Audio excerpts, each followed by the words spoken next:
ಬೇಲೂರು ಪಟ್ಟಣದ ವೈಕುಂಠ ಬೀದಿಯಲ್ಲಿ ಅವೈಜ್ಞಾನಿಕವಾಗಿ ರಸ್ತೆ ಮಟ್ಟಕ್ಕಿಂತ ಎತ್ತರ ಬಾಕ್ಸ್ ಚರಂಡಿ ನಿರ್ಮಿಸಲಾಗುತ್ತಿದೆ ಎಂದು ನಿವಾಸಿಗಳು ಆಕ್ರೋಶ ವ್ಯಕ್ತಪಡಿಸಿದ ಘಟನೆ ನಮ್ಮ ವಿವಿಸಿ ವಾಹಿನಿಯಲ್ಲಿ ವಿಸ್ತೃತ ವರದಿಯಾದ ಹಿನ್ನೆಲೆಯಲ್ಲಿ ಎತ್ತರದ ದಿಬ್ಬವನ್ನು ತೆರವುಗೊಳಿಸುವ ಕಾರ್ಯಾಚರಣೆ ಆರಂಭಿಸಲಾಗಿದೆ. ಶಾಸಕ ಎಚ್.ಕೆ. ಸುರೇಶ್ ವಾಸವಾಗಿರುವ ವೈಕುಂಠ ಬೀದಿ ರಸ್ತೆಯಲ್ಲಿ ಅವೈಜ್ಞಾನಿಕ ಕಾಮಗಾರಿ ನಡೆಯುತ್ತಿದ್ದು, ರಸ್ತೆ ಮಟ್ಟಕ್ಕಿಂತ ಎತ್ತರದಲ್ಲಿ ಬಾಕ್ಸ್ ಚರಂಡಿ ನಿರ್ಮಿಸಲಾಗುತ್ತಿದೆ.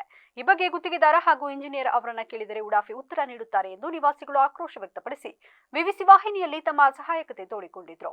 ಶ್ರೀ ಚೆನ್ನಕೇಶ್ವರ ಸ್ವಾಮಿ ದೇಗುಲದ ಉತ್ಸವಗಳು ಸಾಗುವ 8 ಬೀದಿಗಳಲ್ಲಿ ವೈಕುಂಠ ಬೀದಿಗೆ ಐತಿಹಾಸಿಕ ಹಿನ್ನೆಲೆ ಇದೆ. ಅದರಲ್ಲೂ ಶಾಸಕ ಎಚ್.ಕೆ. ಸುರೇಶ್ ರವರ ಮನೆ ಇರುವ ಈ ಬೀದಿಯಲ್ಲಿ 1 ಕೋಟಿಗೂ ಹೆಚ್ಚು ಅನುದಾನದಲ್ಲಿ ರಸ್ತೆ ಹಾಗೂ ಬಾಕ್ಸ್ ಚರಂಡಿ ಕಾಮಗಾರಿ ನಡೆಯುತ್ತಿದೆ. ರಸ್ತೆಗಿಂತ ಮೇಲೆ ಬಾಕ್ಸ್ ಚರಂಡಿ ನಿರ್ಮಾಣ ಮಾಡಿದ್ದಾರೆ. ಅದನ್ನ ದಾಟಿ ನಡೆದಾಡುವುದು ಹೇಗೆ? ಜೊತೆಗೆ ಮಳೆ ಬಂದರೆ ಸಂಪೂರ್ಣ ನೀರು ಮನೆಯೊಳಗೆ ನುಗ್ಗುವ ಆತಂಕವನ್ನ ನಿವಾಸಿಗಳು ವ್ಯಕ್ತಪಡಿಸಿದ್ರು.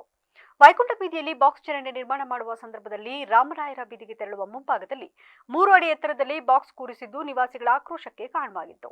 ಈ ಬಗ್ಗೆ ಇಂಜಿನಿಯರ್ ಹಾಗೂ ಗುತ್ತಿಗೆದಾರರ ಗಮನಕ್ಕೆ ತಂದಾಗ ಮುಂದೆ ಏನೋ ಒಂದು ಮಾಡೋಣ ಬಿಡಿ ಎಂಬ ಹಾರಿಕೆ ಉತ್ತರ ನೀಡಿದ್ರು. ಸದ್ಯ ವಿವಿಸಿ ವಾಹಿನಿಯಲ್ಲಿ ವರದಿ ಬಿತ್ತರವಾದ ಮರುದಿನವೇ ಪುರಸಭೆಯ ಮುಖ್ಯಾಧಿಕಾರಿ ಹಾಗೂ ಪಿಡಬ್ಲ್ಯೂಡಿ ಇಂಜಿನಿಯರ್ ಸ್ಥಳಕ್ಕೆ ಭೇಟಿ ನೀಡಿ ಕಾಮಗಾರಿಯನ್ನ ಪರಿಶೀಲಿಸಿದರು. ರಾಮರಾಯರ ಬೀದಿಗೆ ತಡೆಗೋಡೆಯಂತಿರುವ ಬಾಕ್ಸ್ ಚರಂಡಿ ಕಾಮಗಾರಿಯನ್ನ ಗಮನಿಸಿ ಸರಿಪಡಿಸುವಂತೆ ಸೂಚಿಸಿದರು. ಇದರ ಬೆನ್ನಲ್ಲೇ ಭಾನುವಾರ ಬೆಳಗ್ಗೆಯಿಂದ ಬಾಕ್ಸ್ ಚರಂಡಿ ತೆರವು ಕಾರ್ಯಾಚರಣೆಗೆ ಗುತ್ತಿಗೆದಾರ ಮುಂದಾಗಿದ್ದಾರೆ.